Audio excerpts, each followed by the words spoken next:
So you're sitting with your spouses and with all the inhabitants of Jannah in one place. And then Allah subhanahu wa ta'ala releases the veil. And you see Allah. You see Allah. And there you see your palace minimum made of golden bricks and silver bricks. It has been kept together with musk, pure musk. How? Allahu A'lam. And the light is humongous. It emanates from the arsh of Allah subhanahu wa ta'ala. That's the light of Jannah. There's no sun. Can a woman get pregnant in Jannah? I want children. He was a Bedouin. That's how they used to ask their questions. The Rasul says a woman gets pregnant in 1 hour and gives birth and returns back to the way she was as if she was untouched. And there is no agony or pain if you want children. With their Lord are many paradises. Jannat is a plural for Jannah. Jannat is plural for Jannah. Allah subhanahu wa ta'ala has installed many, many gardens for one single person, beneath which rivers flow. The standard look of Jannah, if you were to look at the floor, you know when you go outside and you walk and there's pebbles under you, you just sort of kick them aside. In Jannah they are pearls and diamonds. When you see your wife in Jannah, you're going to look at her and think, oh my God, it's the Hur al-Ain, Allahu Akbar. One thread of her hair, if it were to be shown on the earth, it will light up more than the sun. In the hadith, if she spat in the ocean, it will turn it all sweet. My brothers and sisters in Islam, the palaces are humongous. I can't even describe how big they are. One room in there, on standard level, standard, is about 60 miles long. And how many rooms are in there? Uncountable. How many palaces are there in your land? Allahu Akbar. Count, and you'll keep counting, subhanallah. And in that palace, the angels have prepared an exquisite meal for you and your wife and the inhabitants of Jannah. There is a meal and a feast that you are going to receive. As a welcome to all the inhabitants of Jannah, what is it? First of all, you get appetizers. As in the hadith, the appetizer is, and be patient with me when you hear it, it is the most tender part of the liver of a whale. And when you say meat, and when you say all these things in Jannah, it tastes nothing like over here. And then you have tours, guides, who show you around Jannah. You come past these special rivers, they are 4 of them. And they exist throughout Jannah for all the inhabitants of Jannah. Let alone the rivers that are specifically for you. You have your own rivers, and you have rivers for all the people of Jannah who drink from. They are rivers of milk, a river of water that never goes off, a river of honey that is pure, and a river of wine. Again, don't think water of this world, milk of this world, honey of this world, or wine of this world. Then you get wine from a fountain called Salsabil, but it's not intoxicant. And then the feast comes along. The angels bring to you the meat of beef. It is a buffalo that has been grazing in the most tender parts of the grasses of Jannah since the day Jannah was created, prepared for you. And it will be slaughtered, and then you will eat from its meat. You will eat beef, and you're thinking to yourself, but I don't like beef in this world. Well, in Jannah it's not the same beef. And guess what? It's been mixed with all the spices and all the things that you love. And Allah has created these angels or these people who make it, and they are chefs. Imagine being created a chef by Allah subhanahu wa ta'ala to do that. There are special creatures in Jannah whom Allah has created to decorate your palace.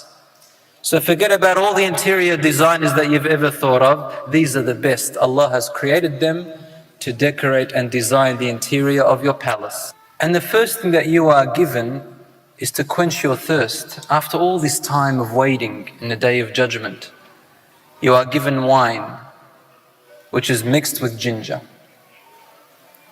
to refresh yourself in the waiting area. And you are with these beautiful people with bright faces. They're all smiling, they're all cheerful. They're all telling you, come and read my book. And you say, read mine. And they say, well, you know, what about mine? Look what I've done here. And Allah subhanahu wa ta'ala has wiped away all the sins. No one knows them. They're a secret between you and Allah subhanahu wa ta'ala. You can never get enough of something. You can never get full. You can never get hungry. You don't go to the toilet.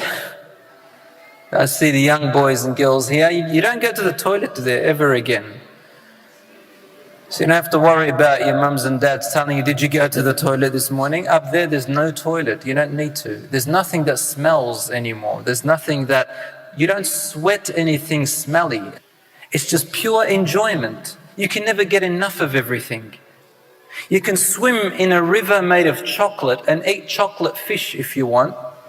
And you will never get enough because there's no diabetes. There's no issues of overweight. There's no issues of underweight.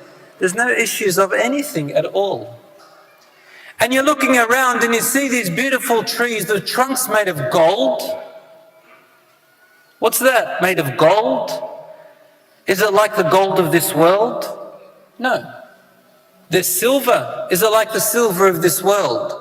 No. You look at it and you say, this is gold, that's silver, but it's not like any gold I've ever seen before or silver I've ever seen. The trunks are huge. The leaves are massive. The shade is humongous. There are trees that take a horse to gallop very fast, as in the hadith. A very fast, swift horse for 3 days to cross just the shade of some of its trees. Alayhi wasallam did say, فِيهَا مَا لَا عَيْنٌ رَأَتْ. In paradise there are things that no eye has ever seen. وَلَا أُذُنٌ سَمِعَتْ. And no ear has ever heard. وَلَا خَطَرَ عَلَى قَلْبِ بَشَرٍ. And it hasn't even occurred to the heart of any creation. It is at the doors of Jannah, and the door is opened. The angels who are standing to welcome the people, they say to them the first word. What do you think they say first thing? Peace. Because this is what we're all yearning for. The description of this door, it's a marvelous door, huge door, very wide, hundreds of kilometers wide in fact, because Allah subhanahu wa ta'ala's doors to Jannah are wide and His generosity is immense. Imagine there are tents in Jannah. They are actually hollow pearls, one big pearl and it's hollow. Its size is 60 miles in length. I wonder what's in there. Another man called out and says, Ya Rasulullah, what about plantation? Can I farm in Jannah? The guy wants to farm and plow and dig and plant. He said, Rasulullah smiled and he said, Allahu Akbar. In Jannah, you plant the seed and suddenly the beauty of your crops begins to race with your eyes. Sabaqa al-nazar, meaning your eyes and the beauty and the growth, it's in a race now. She said, that's Jannah. That's paradise. Can't you see there's no difference between whites and blacks? There is no difference there's no harm. The children are playing around the lion and the lion is playing with the butterfly. It's beautiful and peace. I said, paradise, there is no more work. There is no more worship. None of that ever again. When you see Allah subhanahu wa ta'ala, you forget all the beauty that you have ever seen until this point. Allahu Akbar. And what could describe the beauty of Allah subhanahu wa ta'ala? Nothing. Nothing.